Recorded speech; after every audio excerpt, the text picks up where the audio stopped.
राम और अली की दो बेटियों ने ही काम कर दिया, इससे ज्यादा क्या लोगे आप? Sir, obviously this is a increasing step towards our women empowerment. Modi ji का मकसद जो बेटी बचाओ बेटी पढ़ाओ है उससे उससे फल मिलेगा हाँ, इसमें? बिल्कुल मिलेगा। हैं? हाँ, फ्रेंड्स में अब लड़कियां जा रही है, पहले जैसे एनडीए में एंट्री नहीं थी, अब वो भी हो रहा है। कश्मीर के अंदर जो हरकतें की थी, टोटल हमारे जो 27 हमारे भाई बहन थे, धर्म पूछ के मारा था, तो उसका जो हमारी आर्मी ने रिप्लाई किया था, तो वो जश्न इस बात का बना रहा है, इस बात की मिठाई खा रहा है कि डोनाल्ड ट्रम्प ने उनको बचा लिया। आसिफ मुनीर जो है वो असली आतंकवादी है। तो मुसलमान हिंदुस्तान का टोपी लगा के जय श्री राम बोलकर अल्लाह अकबर का बोलकर नारा तुम्हें वहां फेंक के आएगा।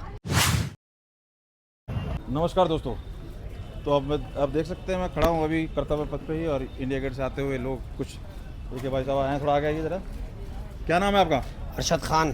क्या कहेंगे भाई साहब, काफ़ी कुछ हो गया इस ऑपरेशन के बारे में, पहले बताइए आप क्या समझ रहे हैं, क्या किस तरह से देख रहे हैं? देखिए, जिस तरह से हम वीडियो देख रहे हैं कि पाकिस्तान जश्न बना रहा है, तो वो जश्न इस बात का बना रहा है, इस बात की मिठाई खा रहा है कि डोनाल्ड ट्रम्प ने उनको बचा लिया। यही उनका मकसद है। पर वो तो कह रहे हैं, कांग्रेसी तो कह रहे हैं कि भैया डर गया मोदी का, कहाँ गया 56? कौन कह रहा है? कौन कह रहा है? कांग्रेसी सब कह रहे हैं। देखिए, कांग्रेसी भी वो भाषा बोलेंगे, कांग्रेस की देन तो मुसलमान आज तक परेशान है। अच्छा, जब से देश आजाद हुआ है मुसलमान परेशान ही है। तो कभी कांग्रेस ने तो कभी वाम दलों ने कांग्रेस को मुसलमानों को परेशान ही किया है। अब भी वो गुमराह करना चाहते हैं। मगर अब रही बात इस चीज़ की, जिस तरह से पाकिस्तान के अंदर शाहिद अफरीदी को रोड पे उतारा है वहाँ की सरकार ने, क्यों? क्योंकि वो कहीं ना कहीं उनको अंदर घुस के जो हमारी दो बहनों ने मारा है, तो उससे वो डर और खौफ है उनके दिलों के अंदर। अगर मारते नहीं तो फिर वो सीज फायर क्यों रोकते? सीज फायर मोदी जी ने नहीं रोका। मोदी जी तो यहाँ से उनकी सब चीजें वापस भेज रहे थे और गिराई भी। तो सिर्फ वो घबरा किस चीज से गए कि उन्होंने कहा ना तो आटा खाने को है। और आसिफ मुनीर जो है वो असली आतंकवादी है। देश को, पाकिस्तान को चला कौन रहा है? ये सेना का जो प्रमुख है आसिफ मुनीर, ये चला रहा है। असली ये है आतंकवादी, ये है सरगना। सरकार कह रही है सेना नहीं सुनती, सेना कह रहे हैं आतंकवादी। आखिर देश इनके किसके हाथ में है? ये देखिए, मैं बता रहा हूँ, हाँ। सरकार भी और सेना भी, ये दोनों का मालिक एक ही है, आसिफ मुनीर। ये सबसे बड़ा आतंकवादी है। इसको सोचना चाहिए था, मगर कोई बात नहीं। इसने ही, आसिफ मुनीर ही प्रधानमंत्री है, आसिफ मुनीर ही सेना प्रमुख है। और शबाब जो है वो शबाब ही है, सिर्फ वो कुर्सी पे बैठ के कुछ नहीं कर सकता। वो जैसे आसिफ मुनीर बोलेगा वो वही कहेगा, जैसे तोते को बोलोगे तोता वैसे ही बोलेगा। तो आसिफ मुनीर मेन आदमी है। ये पाकिस्तान को चला रहा है, आटा खाने को नहीं, नहाने को नहीं। पाकिस्तान को खूब पता है अपनी औकात का कि उससे ज्यादा मुस्लिम तो यहाँ हिंदुस्तान में है, और वो किसी भी तरीके से ना पार पाया सका है, ना पार सामने खड़े में भी नहीं जीता। तो फिर वो दिमाग खराब सा होता क्यों चाह कह रहा है? देखिए, मैं बता रहा हूँ आपको, ना वो 65 में कुछ कर पाए, ना वो 71 में कुछ कर पाए। अब 25 में तो वो कर ही नहीं पाएंगे, क्योंकि अब वो 25 वाला तो भारत है नहीं। पहले इंदिरा थी, इंदिरा ने अपने हिसाब से लड़ी। अब मोदी जी है, मोदी जी ने कह दिया कि मेरे हाथ में सब कुछ, सब सेना के हाथ में। ये होती ताकत कि मोदी जी ने सब सेना को दे दिया। और सेना की दो बेटियों ने, राम और अली की दो बेटियों ने ही काम कर दिया। इससे ज्यादा क्या लोगे आप? तो जिस तरीके से इन्होंने स्वाद बिगाड़ने की कोशिश की थी, आतंकवादियों ने धर्म पूछ के मारा था। हाँ। और यहाँ पे ये सारे विपक्षी कहने लगे थे कि यहाँ हिंदू मुस्लिम करने का मौका मिल गया इनको। हाँ। उसी तरीके से मोदी जी ने भी जवाब दिया। कई सवाल उन्होंने खड़े किए थे, मैं कहता कई हूं, सवालों का जवाब इन दो बेटियों ने मैं दिया। कहना चाहता हूँ, शुक्र है मोदी जी का, शुक्र है मोदी जी ने उन बेटियों को छाटा और उन बेटियों को मैदान में उतारा कि ताकि जिस तरह का वो संदेश दे के गए थे, उस संदेश की धज्जियां उड़ा के रख दी। और एक राम की बेटी और एक अली की बेटी को मैदान में उतार के और घर में घुस के वो दो बेटियां मार के आ गई।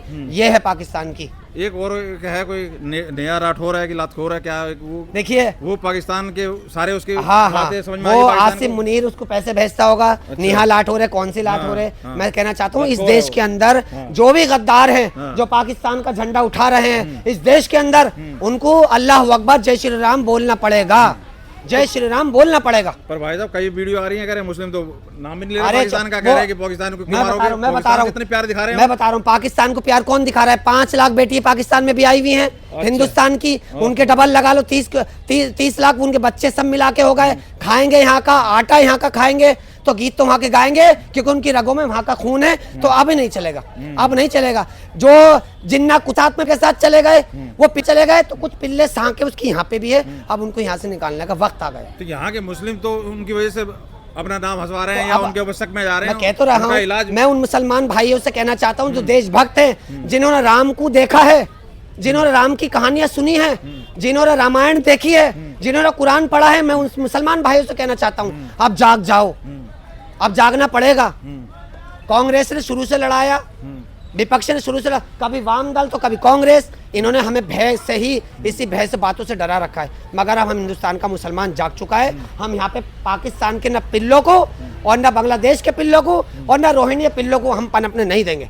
पहले तो कह रहे थे कि जी कोई मतलब जो वार है ये सोल्यूशन नहीं है, नो वार, जैसे एक दिन हुआ ना, क्योंकि इन्होंने तो उनके ठिकानों पे जो आतंकवादी के अड्डे थे उस पर इन्होंने अटैक किया दोनों बेटियों ने, फिर वो बिलबिलाने लगे। उसके बाद अब जब सीज फायर हुई तो कह रहे मोदी जी का छप्पन कहा, मोदी जी डर गए। हाफिज सईद का पूरा परिवार खत्म हो गया, उसका ये 10वां बना रहे हैं, उसका ये उसकी ये तीजा बना रहे हैं, उनकी 13वीं कर रहे हैं ये लोग।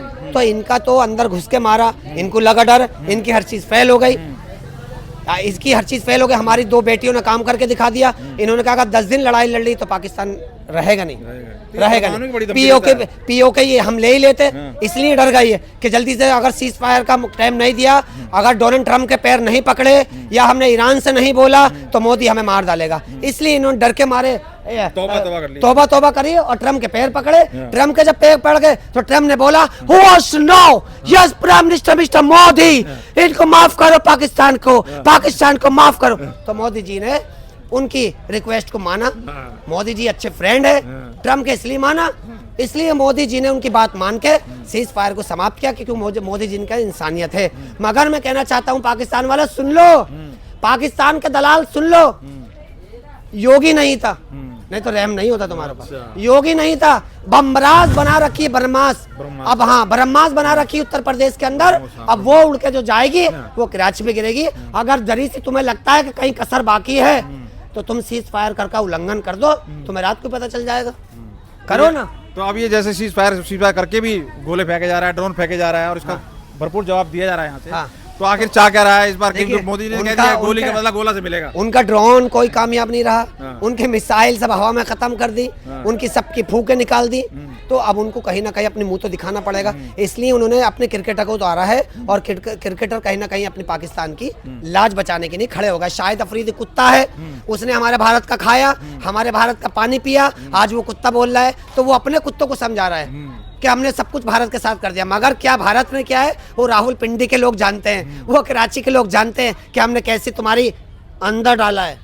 तो वो बाबा योगी नहीं था ना तो पूरा डाल देता। तो क्या पाकिस्तान के अंदर मतलब ये बकवास करके ये कोई रह सकता है? सीधे बात करके कोई नहीं रह सकता। मैं क्या कह रहा हूँ, इनको लगता है कहीं कमी है तो आओ पाकिस्तान के मुल्लाओं, आओ पाकिस्तान के मुसलमानों, आओ पाकिस्तान के रहने वालों, चाहने वालों, आओ एक बार फिर हो जाए, फिर एक बार हो जाए, कर दो सीज फायर का उल्लंघन, मोदी भर देगा, मोदी भर देगा, मोदी भर देगा। अरे पानी की औकात नहीं, रोटी की तुम्हारी औकात नहीं, खाता हमारे हो, पानी हमारा पीते हो, हम पे आके दिखाओगे। अब वो जमाना गया, वो जमाना गया हमारी बिल्ली हमें मियाऊं। अब तो बिल्ली भी हमें और शेर भी हमें, सब कुछ है यहाँ पे। ये मोदी वाला भारत है, ये 2025 का भारत है। तुम्हें 65 में भगाया, तुम्हें 71 में भगाया, 25 में तुम्हें मुंह की खानी पड़ी। अब तो कहीं तुम मुंह दिखाने के लायक हो ही नहीं। किस बात के तुम मुसलमान हो? तुम दाढ़ी रख के कहते हो हम मुस्लिम देश है। तुम मुस्लिम देश नहीं, तुम आतंकवादी देश हो। तुम्हारा एक ही सरगना है, तुम्हारा एक ही सरगना है, तुम्हारा एक ही बाप है जो पाकिस्तान को पाल रहा है, आसिफ मुनीर है। ये आसिफ मुनीर पाकिस्तान वालों को मरवाएगा। मैं कहना चाहता हूँ पाकिस्तान के मुसलमानों, पाकिस्तान के तुम्हें रिहायशी वालों, तुम्हें ये आसिफ मुनीर मरवाएगा। रोटी तुम्हारे पास नहीं है, सोचो। ये देशभक्त मुसलमान हिंदुस्तान का आपसे कह रहा है, समझा रहा है, नहीं तो कुत्ते की मौत मरोगे तुम लोग। ये दाऊद वहाँ पर है, मसूद वहाँ पर है, ये सारे आतंकवादी वहाँ मिला। मैं क्या कह रहा हूँ, पाकिस्तान मानता नहीं। भाई साहब मैं क्या कह रहा हूँ, दुनिया के अंदर अगर कोई मुल्क है पनाह देने वाला आतंकवाद का अड्डा है, बच्चा पाकिस्तान का आतंकवादी है, तो ये पाकिस्तानी है, आसिफ मुनीर है। आसिफ मुनीर पूरे देश को चला रहा है। आसिफ मुनीर के सामने प्रधानमंत्री बोल नहीं सकता, शहजाद शरीफ नहीं बोल सकता, उसकी आवाज ही नहीं आई। उसकी आवाज जो आसिफ मुनीर बोलेगा वो वहाँ का प्रधानमंत्री बोलेगा, जो आसिफ मुनीर कहेगा वो वहाँ का प्रधानमंत्री बोलेगा। शहबाज शरीफ जो भी है ये घटिया आदमी है, इसकी सोच बिल्कुल इसकी ऐसी सोच है, आतंकवादी जैसी सोच है। और भारत का मुसलमान को तुम कह रहे हो डरता है, अरे भारत का मुसलमान के साथ तो मोदी खड़ा है, तुम्हारा बाप खड़ा है। भारत का मुसलमान डरता नहीं है, भारत का मुसलमान डरता नहीं है, भारत के मुसलमान के साथ मोदी है। अगर तुम देश में कई मुसलमानों को परेशान करोगे तो मोदी अपनी मीटिंग छोड़ के हिंदुस्तान आ जाता है, वो है हमारा रक्षक, वो है। मोदी हमारा रक्षक है, मोदी हमारी बहनों की आबरू की रक्षा करने वाला है। तो कुत्ते अपने आप को कहता है मुस्लिम देश, तुम कुत्ते हो, तुम पाकिस्तान वाले कुत्ते हो। उससे ज्यादा मुसलमान तो हिंदुस्तान में है। फिर अरे तुम कह रहे हो कि हम मदरसों से निकल के मदरसों को, आज वहाँ का प्रधानमंत्री कह रहा है कि मदरसे वाले बच्चों को हम, अगर जंग में आदमी कम पड़ा तो मदरसे के बच्चों को लाएंगे। अरे तेरी औकात यही होगी कि तुम मदरसे के बच्चों को तालीम नहीं दे सकता तो आतंकवादी बनाएगा। तो ये है। तो मोदी जी से अगर ये बच गए तो योगी जी के ब्रह्मोस से ये बचे। मैं कह रहा हूँ मोदी जी ने योगी आदित्यनाथ को तैयार कर दिया है, तैयार कि मेरे बाद 13 नंबर है देश पे, तो इसलिए अब डरना नहीं है। और हमारे उत्तर प्रदेश में देख लो, जितने चाहने वाले थे पाकिस्तान के पिल्ले जो झंडा उखाड़ रहे थे पाकिस्तान का, बड़ी मोहब्बत आ रही थी, तुम्हारा भूस भर दिया ना योगी ने, पूरा उत्तर प्रदेश खाली करवा दिया ना, भेज दिया तुम्हें भागा बॉर्डर। अब तुम्हारी औकात भागा बॉर्डर वाली है। और यहाँ का मुसलमान हिंदुस्तान का टोपी लगा के जय श्री राम बोलकर, अल्लाह अकबर का बोलकर नारा तुम्हें वहां फेंक के आएगा। अब जाग चुका है। जय हिंद, जय हिंद। बहुत बहुत धन्यवाद। और सच्चे भारतवासियों से मैं कहना चाहता हूँ, अपने तिरंगे की आन बान शान रखो, और जो इसकी आन बान को आंच पहुंचाएगा तो वो जिंदा नहीं रहेगा, चाहे कोई भी हो। लहरा के दिखा दो एक बार। बिल्कुल, लहरा के दिखा दो। जिस तरह से हो, कोई भी जो इसका सम्मान करेगा वो देशभक्त होगा, और जो इसका अपमान सहेगा किसी भी देश में, वो उसका सर कलम होगा, उसका सर कलम होगा। सर कलम तो नहीं होगा, लेकिन कानूनी तौर जो हमारे देश का, जो हमारे तिरंगे के आन बान शान को नहीं रखेगा, उसका सर कलम करके हम लाएंगे, चाहे वो पाकिस्तान में क्यों ना बैठा हो। बहुत बहुत धन्यवाद। बिल्कुल, जो हमसे टकराएगा वो चूर चूर हो जाएगा। तो देख सकते हैं आप, तो दोस्तों, 2 महिला ऑफिसर ने जिस तरीके से ध्वस्त किया है आतंकवादी गड्ढे को, ये भविष्य नहीं आप लोगों के हाथ में है। क्या कहोगे, कैसे देख रहे हो इस सारे ऑपरेशन को? और 2 महिलाओं को भेजना और उन्होंने वहाँ पे जाके उनके शक्के छुड़ा दिए। Sir obviously this is a increasing step towards our women empowerment, और सर हमें भी ऐसा ही करना है। वो ये टूट जज्बा लेके हम लोग भी आगे बढ़ रहे हैं, आगे हमारे देश के लिए कुछ भी कर सकते हैं। कैसे देख रहे हो इस ऑपरेशन को? ऑपरेशन सिंदूर क्यों रखा गया? नाम किस लिए आ गया?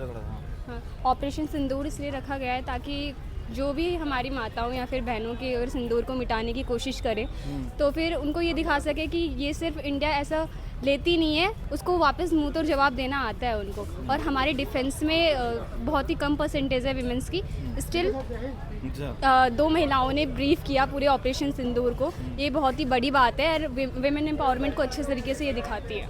तो मोदी जी का मकसद जो बेटी बचाओ बेटी पढ़ाओ है, उससे हाँ, इसमें? बिल्कुल मिलेगा। हाँ। कैसे देख रहा हो बेटा? हाँ बताओ। जैसे उन दोनों हमारी डिफेंस वुमेन्स ने किया, कर्नल सोफिया कुरैशी एंड व्योमिका सिंह, उन्होंने बहुत अच्छा किया। और अभी बेटी बचाओ बेटी पढ़ाओ हो रहा है, तो धीरे धीरे इंक्रीज हो रही है डिफेंस में, लड़कियां जा रही है। पहले जैसे एनडीए में एंट्री नहीं थी, अब वो भी हो रहा है। तो ऑब्वियसली स्टेप्स तो ले रहे हैं। जैसे उन्होंने आतंकवादियों ने जो किया था, वहाँ पे हत्याएं की थी, वहाँ पर उन्होंने धर्म पूछ के किया, उस तरह के बातें की कि लोग कहने लगे कि यहाँ पर उनको तोड़ने की बात कर रहे हैं, अपने देश को बांटने की बात कर रहे हैं। लेकिन यहाँ पर सरकार का इस तरीके से एक महिला मुस्लिम एक हिंदू दोनों को भेजना, कमान देना, कैसे देख रहे हो? बहुत अच्छा है। हम इंडिया में हम दोनों रिलीजन को इक्वली मानते हैं। ऐसा कुछ नहीं है कि हम हिंदू हैं तो हम मुस्लिम की डिसरिस्पेक्ट करेंगे या फिर उनके अगेंस्ट होंगे। यहाँ पे दोनों को इक्वल राइट्स मिलते हैं। लेकिन उन टेररिस्ट जो हैं वो लोग ये नहीं मानते, उनके लिए वो हिंदू को पसंद नहीं करते। वहाँ पे उन्होंने जो हिंदू हैं उनको ही टारगेट किया, मुस्लिम लोगों को नहीं किया। तो अभी आप महिलाओं ने ही ऑपरेशन किया है, उसी में वो चीखें मार रहे हैं और रो रहे हैं थोड़ा, और अभी सीज फायर की बात कर रहे हैं। अगर मोदी जी ने जैसे कहा कि उधर से गोली आएगी तो यहाँ से गोला जाएगा, अगर फिर कमान दी जाए आप लोगों को तो बर्बाद कर दोगे सबके सब। महिलाएं काफ़ी हैं हमारे देश की। हाँ, जैसे कल ही मोदी जी ने अगर अगली बार अगर ऐसा कुछ होता है तो हम टेररिस्ट में और मिलिट्री में, वहाँ की गवर्नमेंट में कोई फ़र्क नहीं करेंगे। हम ये नहीं देखेंगे कि ये टेररिस्ट ने किया था, क्योंकि ये बात तो सभी जानते हैं कि टेररिस्ट को सपोर्ट तो कर ही रहा है कहीं ना कहीं से पाकिस्तान की गवर्नमेंट। और हमने ऑपरेशन सिंदूर से ये प्रूव कर दिया, इट्स नॉट हिंदू इंडिया, मतलब Hindu versus Muslim, it's India versus terrorism. तो ये जिस तरीके से कह रहे थे कि आपने धर्म पूछ के मारा है, हम धर्म बता के मारेंगे या देश बता के मारेंगे, इसके ऊपर कुछ बनता है विचार? आप लोग ओपिनियन क्या बनती है? जो ये इतना चीज़ें हुई हैं, इसमें बहुत सी चीज़ें एक साथ हुई हैं, इसमें हिंदू मुस्लिम करने की कोशिश की है, इसमें निर्ममता इस तरीके से एकदम हाँ, मतलब gun इसका point से इतना मेन नज़दीक से मारना, ऑब्जेक्टिव तो बहुत सी चीज़ें यही एक साथ था। उन्होंने करने की कोशिश की है। हाँ, उन्होंने हाँ स्पेशली सरकार ने भी उसी तरीके से कई चीज़ों का जवाब दिया है। हाँ वो भी मतलब 26 इनोसेंट सिविलियंस को मार दिया। और हाँ स्पेशली मतलब पूछा कि कलमा पढ़ना आता है, नहीं आता है तो मार दिया। तो लोग कह रहे हैं नहीं, इसमें कुछ ऐसा नहीं किया, सब बेकार हैं, जबकि बच्चों ने बोला है, महिलाओं ने बोला है, उनको एविडेंट है, इतनी सारी क्लिप्स आ रही हैं जिन महिलाओं को उन्होंने छोड़ा है और उन्होंने आके हमें स्टेटमेंट दिया कि उन्होंने बोला कि जाकर बताना उनको कि हमने ये किया है। तो ये तो ऑब्वियस है कि उन्होंने मुस्लिम लोगों को नहीं किया है टारगेट, हिंदू को ही किया है, उन पे ही फायरिंग की है। तो ये जो मेन मोटिव ये था कि वो हमारी कंट्री में दंगे भड़का सके हिंदू और मुस्लिम के बीच में। तो जवाब सरकार ने वैसे तो दिया। हाँ, अब वो दे चुके सरकार जवाब कि ये मतलब हिंदू वर्सेस मुस्लिम नहीं है, ये इंडिया का टेररिस्ट के खिलाफ है। तो अब जिस तरीके से वो अड्डे को ध्वस्त किया है और उसके बाद इसका बिल बुलाना, क्या लग रहा है आतंकवादी है देश या पाकिस्तान जो आतंक को, क्योंकि मोदी जी ने कल कहा भी संबोधन में कि भाई आप खुद से बर्बाद कर दो, नहीं तो तुम्हें खुद बर्बाद कर देगा ये आतंकवाद। कुछ असर पड़ेगा इस पर पाकिस्तान पे लग रहा है? पढ़ना तो चाहिए और वो बिल्कुल। सीज फायर चला रहा है, लेकिन फिर भी गोलाबार आ रहे हैं, कई जगह ड्रोन आ रहे हैं रात को। यही है, वहाँ पे मिलिट्री रूल है, उनका खुद का प्राइम Military- मिनिस्टर नहीं सरकार 5 कहती साल है की वहाँ रूल कर पाता। सरकार वहाँ की कहती है मिलिट्री नहीं सुन रही, मिलिट्री कहती है कि आतंकवादी नहीं सुन रही, ये किसके हाथ में है? वहाँ की मिलिट्री और टेररिस्ट आपस में मिलजुल कर चल रहा है ये। वरना जब हमने उनके टेररिस्ट कैंप्स पे हमला किया तो उनकी मतलब गवर्नमेंट को क्यों दिक्कत हो रही है? हमने उनकी मिलिट्री को थोड़ा ना हार्म किया था, उनके टेररिस्ट कैंप्स पे तो हमला किया था, फिर उन्होंने वापस हमारे ऊपर क्यों हमला किया यदि अगर उसके साथ नहीं मिले हुए टेररिस्ट के? उनकी मिलिट्री टेररिस्ट को सपोर्ट करती है, टेररिज्म को बढ़ावा देती है, तभी वो यहाँ पर आके अटैक करते हैं। हाँ, अगर पाकिस्तान की गवर्नमेंट ही हमारा साथ दे मिलके तो टेररिज्म बिल्कुल खत्म कर कुल सकते मिला हैं। के अगर हम बात कंप्लीट करें तो जो सरकार का या मोदी जी का मकसद है बेटी बचाओ बेटी पढ़ाओ, वो सिर्फ मुंह ज़बानी नहीं है। आप लोग समझ रहे हो इस चीज़ को कि बिल्कुल, वो बहुत चाहते हैं इस और चीज़ से बहुत अच्छा संदेश गया है जो संदेश। उन्होंने 2 महिलाओं को खड़ा करके बहुत मोटिवेटेड फील कर रहे हैं। क्या कहोगे पाकिस्तान को अपनी भाषा में क्या जवाब दोगे? आप लोगों को खुद ही समझ जाना चाहिए कि टेररिज्म नहीं करे, वरना फिर कॉन्सिक्वेंसेस तो आप लोगों को होते ही हैं। भारत के आगे तो कुछ कोई औकात नहीं है अपने जो आप करोगे उसका आपको भुगतान करना पड़ेगा। भारत के हाँ, आगे ये तो पाकिस्तान को की अच्छे से औकात पता है कि नहीं है। अगर एक बार हमने वॉर वो शुरू कहते हैं कर दी तो जीत तो वो पाएंगे नहीं सामने हमसे। से नहीं लड़ पाएगा, लेकिन वो इसी तरीके हाँ, से वो इसी तरह करता से है, हाँ, हैं? तो इसका solution हर यही बार है। हर बार इनका मोदी यही जी ने है। कहा है कि तुम करोगे तो यहाँ से बराबर जवाब मिलेगा। यही बिल्कुल जवाब है। बिल्कुल मिलेगा। चलिए बहुत बहुत धन्यवाद, बहुत बहुत धन्यवाद। तो आपने देखा दोस्तों, कुछ यंगस्टर भी थे बच्चे जो एनसीसी के दिखाई दे रहे थे, और अब क्योंकि बारिश की वजह से थोड़ा सा माहौल इस तरीके का हो गया है कि लोग इधर उधर हो गए हैं, तो लेकिन जो भी निकल रहे हैं इंडिया गेट से उनसे सबसे बात करेंगे और आपके सामने रखेंगे। तो एक हाँ, क्या नाम है भाई साहब? सर गौरव तिवारी। आ जाएगा जाओ। किस लिए आए हो, क्या क्या कहना चाहोगे, बताओ जरा इस सर मौके जो पे। हमारी आर्मी ने, एयरफोर्स ने और नेवी ने साथ मिलके एकजुटता का प्रतीक दिया था, और जो इन बेशर्मों ने, पाकिस्तानियों ने, या बोल दीजिए एक तरीके से भाड़े की जो इनकी आर्मी है, इन्होंने जो क्रूरता कश्मीर के अंदर जो हरकतें की थी, टोटल हमारा जो 27 हमारे भाई धर्म बहन पूछ के थे मारे थे, हाँ। धर्म पूछ के मारा था, तो उसका जो हमारी आर्मी ने रिप्लाई किया था, उसी के ऊपर आज एकजुटता के लिए एक हमारा फ्लैग ऑफ निकला था। सो इसमें सारे जो हमारे डिफेंस से रिलेटेड जो वर्कर्स हैं, सिविल डिफेंस के वर्कर्स हैं, एनसीसी हैं, अच्छा, तो वो सारे इकट्ठा हुए थे और प्रतीक दिखाया था कि हम सारे हिंदुस्तानी एक तरह हैं और एक साथ हम मिलके देश के लिए खड़े हैं। तो ये ऑपरेशन सिंदूर ही क्यों रखा गया, आप बताइए जरा। सर देखिए, इसमें कई सारे इंसिडेंट भी हुए हैं। जैसे अगर मैं बात करूं फिलहाल, तो एक इंसिडेंट उसमें ऐसा भी हुआ था कि उनकी वाइफ से पूछा गया था, हस्बैंड को मारने के बाद उनकी वाइफ से पूछा गया कि आखिर आप, उन्होंने बोला कि आप मुझे भी मार दो, तो उन्होंने पूछा कि आप जाके मोदी को बोलो। और सिंदूर से जुड़ा हुआ, जो हस्बैंड से जुड़ा हुआ, हमारे हिंदू धर्म में, सनातन धर्म में सिंदूर जो है प्रतीक है वीरता का, और साथ ही साथ जो अपना हस्बैंड का प्रतीक है, बट साथ ही साथ वीरता का भी प्रतीक है। तो इस रीज़न की वजह से जो हमारे इंडिया गवर्नमेंट है, मोदी गवर्नमेंट है, उन्होंने ऑपरेशन सिंदूर लॉन्च किया था। तो देख सकते हैं आप, जो पाकिस्तान को समझना चाहिए कि जितने वहाँ पर मुस्लिम नहीं है उससे ज़्यादा कई गुना यहाँ पर हैं। और अभी भी जो छोटी सी एक पहल हुई मोदी जी की तरफ से कि भाई जो भी यहाँ पर पाकिस्तान के नागरिक हैं चले जाओ, तो आप उनका बिलबिलाना रोना आपने देखा होगा किस तरीके वो तड़फड़ा रहे थे कि हम नहीं जाएंगे। तो ये सोच कहीं ना कहीं दर्शाती है कि पाकिस्तान की क्या हालत है। उसके पास खोने को कुछ है नहीं, लेकिन फिर भी जनता का जवाब सिलसिलेवार मिल रहा है। आप कहाँ तक सहमत और क्या रखते जरूर कमेंट कर बताइए। बहुत बहुत धन्यवाद।